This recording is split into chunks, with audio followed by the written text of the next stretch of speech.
if you're an operator, you're gonna need to know 3 core statements in the business. One is gonna be your profit and loss statement, often called a P&L for profit and loss, or an income statement. The second is gonna be your balance sheet. And this is pretty tricky because your P&L, your profit and loss, can actually be a negative number. You can spend money buying inventory, growing your inventory asset while losing money in your profit and loss. And the last thing is your cash flow statement, or as we call it, statement of cash flows report. I'm gonna show you these 3 reports in the basics of the line items. Now you can customize these reports however you want with your accounting. You can change them.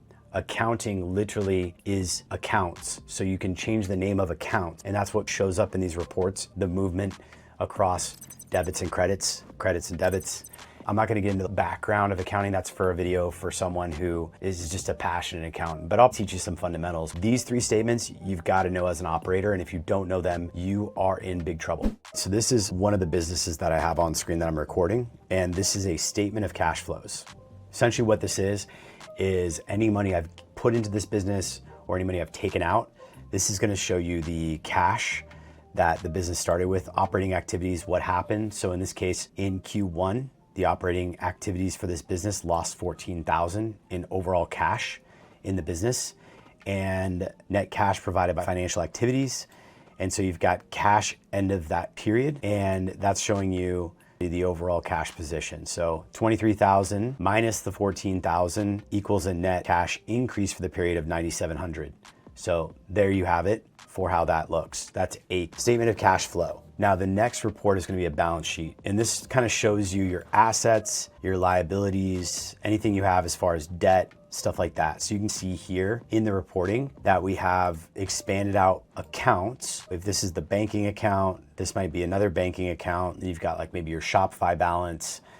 We're going to blur out the specific numbers in the company name, but you can see what we have here: accounts receivable, any sort of inventory asset we have, inventory maybe that was deleted or lost. And then you've got fixed assets.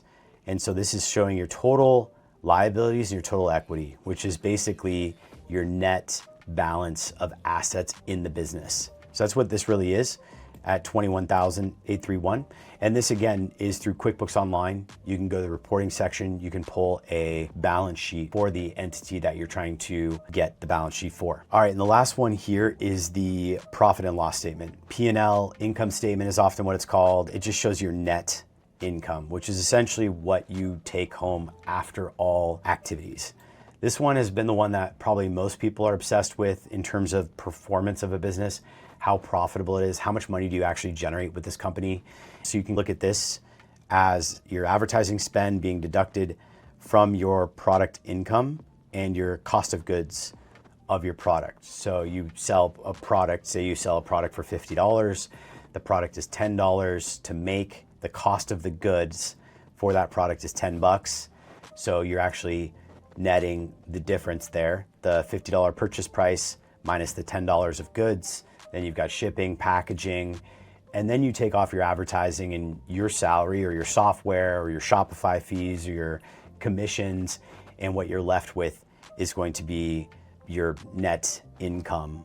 Or in this case, you might factor in your gross profit, which is just your product sales income minus your cost of goods. Doesn't take into account your advertising cost, which can vary, and that can give you kind of a net operating income, which then when you take your operating expenses and you deduct those, you then get your net income. So that's really the 3 reports. You've got your balance sheet, your statement of cash flows, and you've got your P&L or your income statement. And if you're a new entrepreneur, you're probably most important one you're gonna wanna really have as a clear guiding indicator is gonna be your balance sheet and your income statement, or your P&L, your profit and loss. And remember, your profit and loss is kind of showing you how profitable you are, but at the same time, your balance sheet is showing you how much cash you have, because especially if you're an e-commerce entrepreneur, you're spending money to buy inventory. It becomes a very cash taxing business because you've got a lot of demand for cash, because you need to convert cash into inventory, into your cost of goods, your goods that you sell, and then it sits on a warehouse and a shelf until you move that and convert it back into cash and profit. So that's kind of the summary. I hope that helps. There's 3 core reports. Learn them, dive into this, spend some time.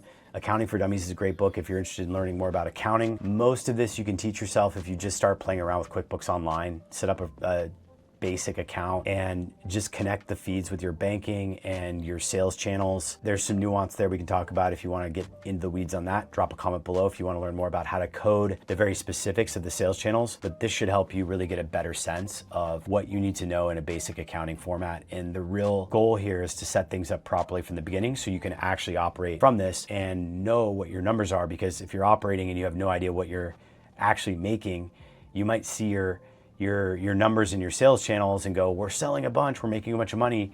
But then when you deduct out your cost of goods, you deduct out your marketing costs, you deduct out your salaries for all the people on your customer service team, your marketing team, your media buying, your fees with maybe agencies that are supporting you, what you're left with can be very small and sometimes and oftentimes even negative if you're not doing enough sales. So anyways, that's where I stand with all that. I hope that helps give you some context, and thanks for watching to the end. We'll see you in the next one.